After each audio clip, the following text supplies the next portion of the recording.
States, or at least partly back to the United States, because Donald Trump recently has said that it's great that anybody that's Afrikaans can come from South Africa and become a US citizen almost immediately. What's this all about?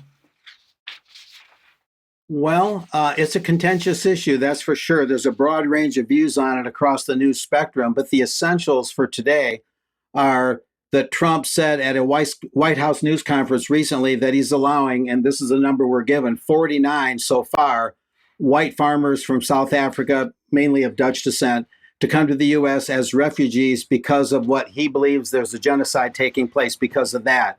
He claimed that in post-apartheid South Africa, white farmers, those of that extraction, largely Dutch, are being killed. And Trump plans to address the issue with the South African leadership. And there's a meeting upcoming on that on the 21st of May, we're told. Trump was quoted as saying, and we're going to see a video in a second, he doesn't care whether the South African farmers so affected are white or black. But at a time when the administration has sought to halt refugee admissions from many other countries undergoing political upheaval, Trump is still saying the U.S. has essentially extended citizenship to South African farmers.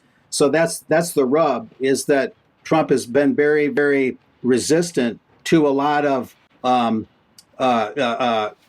refugee admissions and things like that, except for this. And it also involves Gaza and the stark difference there. So there's a lot of controversy there, and it seems that Trump could have played this a little differently. But at any rate, there's a video here, and we'll move on from there.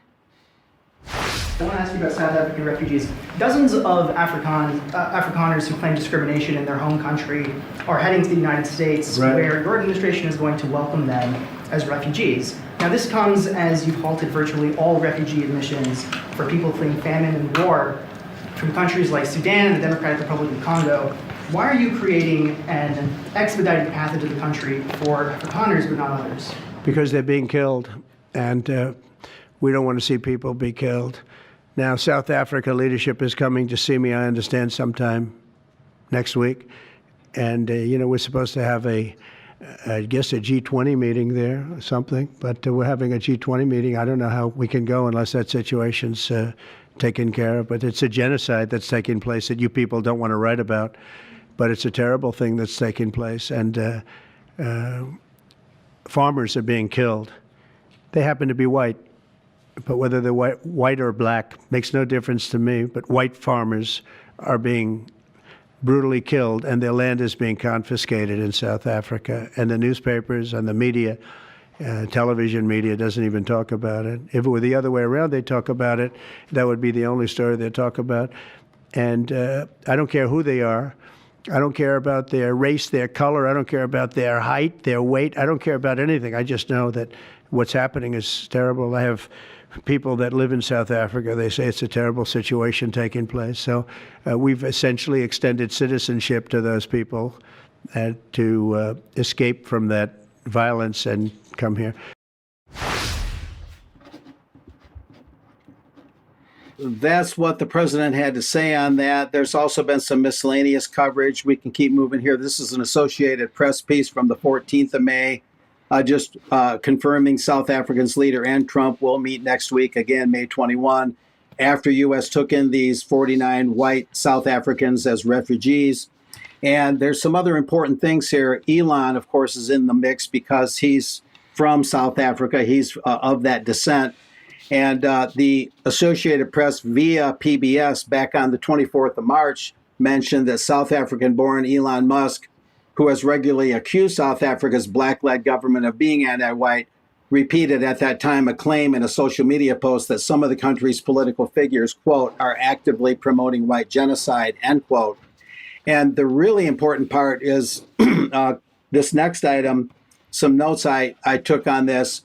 Amid South Africa's passage of what we're told is a land takings law without compensation, Trump has accused South Africa of taking aggressive positions toward the U.S. and its allies in its foreign policy and of being a supporter of Hamas, the Palestinian militant group, and Iran. Trump, in an executive order, there's an executive order involved here, he cited South Africa's decision to accuse the U.S.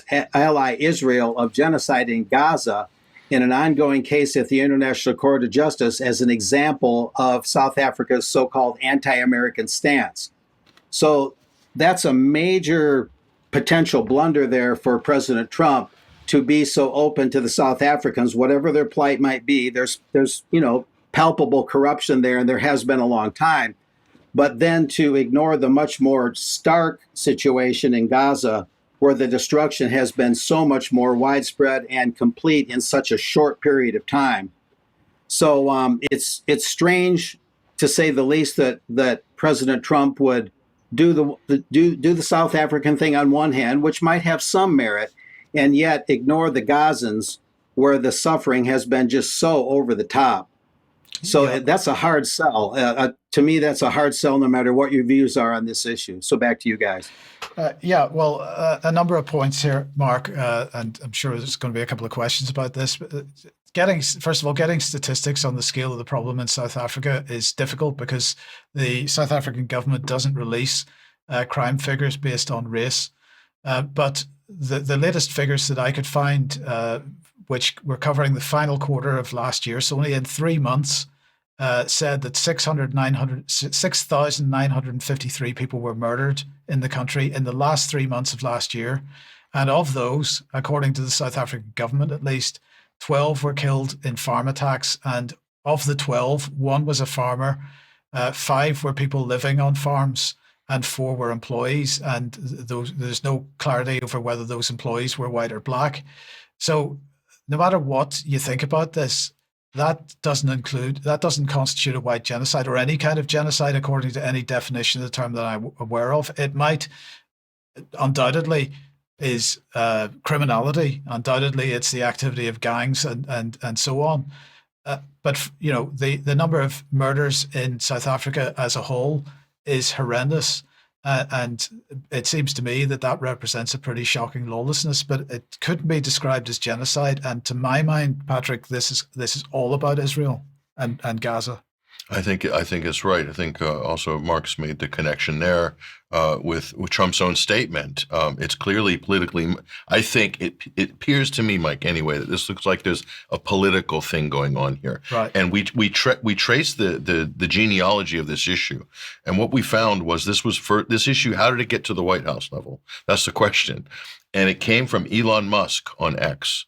Started promoting it, but he started promoting it at the same time a lot of top Israeli lobbyist accounts like Bill Ackman and others, Tommy Robinson, all these other sort of accounts, they all tend to tweet the same things. Right. There's a whole gaggle of these accounts. And Elon Musk was saying that there's a white genocide going. South Africa's passing anti-black legislation. They're confiscating white farmers' land. None of that was true. There's been no white farmers' land confiscated by the government. So Trump was lying to the public, because Trump probably doesn't know. He also said there's a genocide. That's another lie by Donald Trump. But then from Elon, Marco Rubio then retweeted it and then amplified the issue. And that caused a retaliation by South Africa diplomatically, which caused a diplomatic tit for tat, which has led us to this position by Donald Trump having to have an emergency meeting with South Africans leadership next week to try to resolve this issue.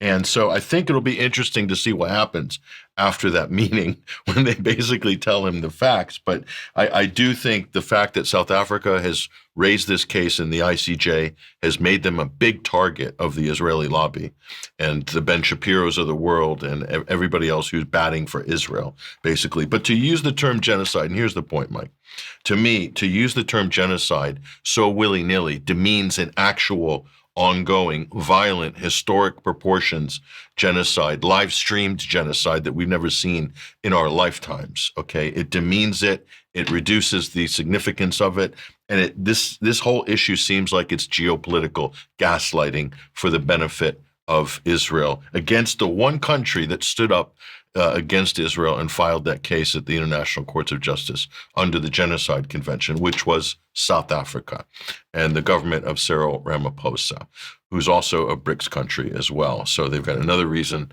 maybe to not like them as well. But that I think there's a lot of big-time, heavy-duty politics going on with this issue, and it'll be interesting to see what happens next week. Okay, well, we'll talk more about this in extra, I've no doubt. But thank you, Mark, for that.